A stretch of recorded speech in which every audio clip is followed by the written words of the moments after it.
The rules have changed. Accepting change is one thing. Understanding it is something else.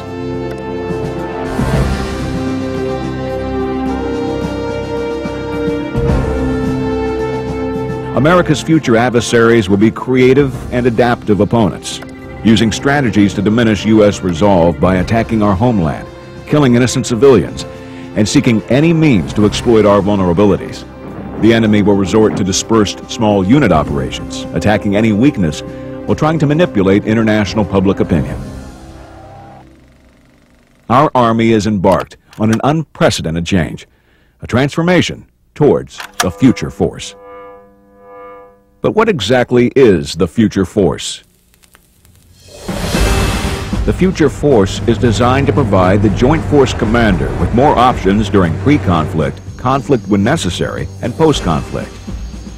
It's a strategically responsive precision maneuver force dominant across the range of joint military operations.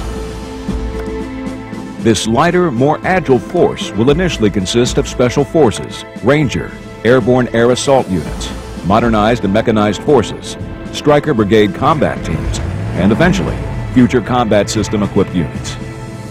As a general-purpose force, it will dominate land operations in any future conflict, executing seamless transitions from peacetime posture to smaller-scale contingencies or major theater war.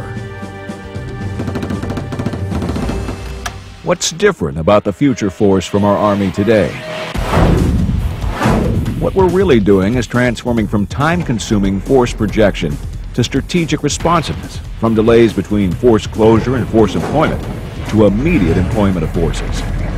In the past, we've tended to operate in deliberate, phased, sequential operations, compared to tomorrow's simultaneous, distributed operations.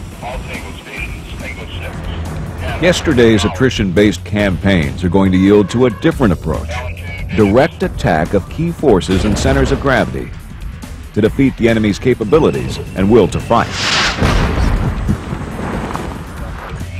Networked information, integrated at all layers, will clear up the uncertainty and gaps in situational understanding that we've often faced in the past.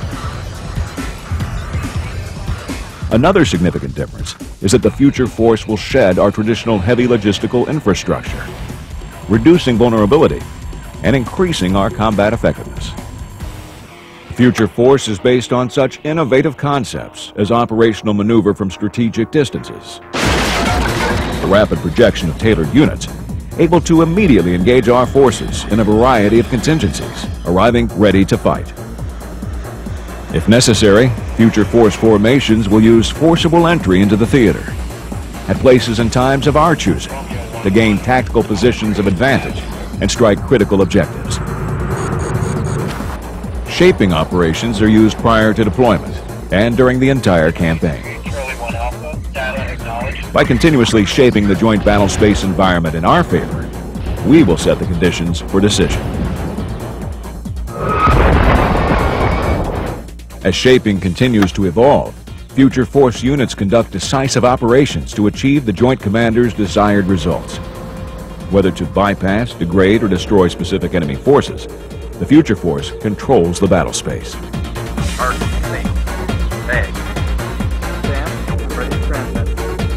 We're going to make this happen with simultaneous distributed operations, which may be separated in space and time, but linked in purpose.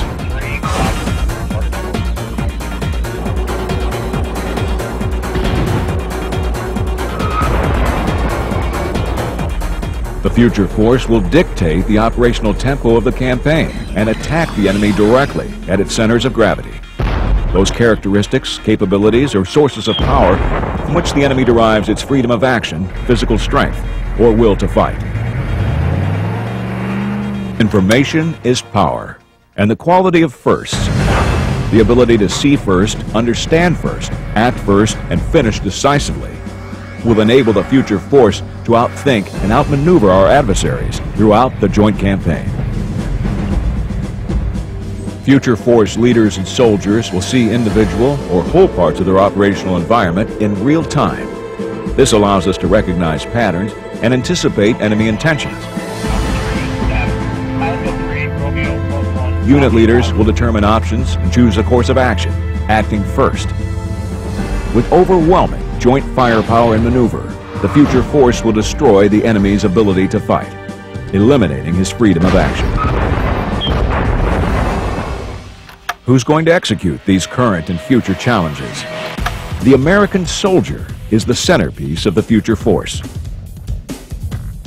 Many of them have already tasted combat and are implementing these evolving concepts through tough, realistic, and demanding training. Innovative leaders and soldiers are contributing to the development of the future force through experience and experimentation, demonstrating warrior ethos by putting mission first, refusing to accept defeat, never quitting, and never leaving behind a fallen comrade. Transforming our Army to the future force is already happening. In the field and in battle labs, we're experimenting in a joint environment with realistic simulations, testing our concepts right now and pushing our combat systems to the limit before we bend metal. With a sense of urgency and purpose, we're getting better every day, collaborating with the best Air Force, Marine Corps, Navy, and Coast Guard to provide the Joint Force Commander with unmatched land dominance. The rules have changed.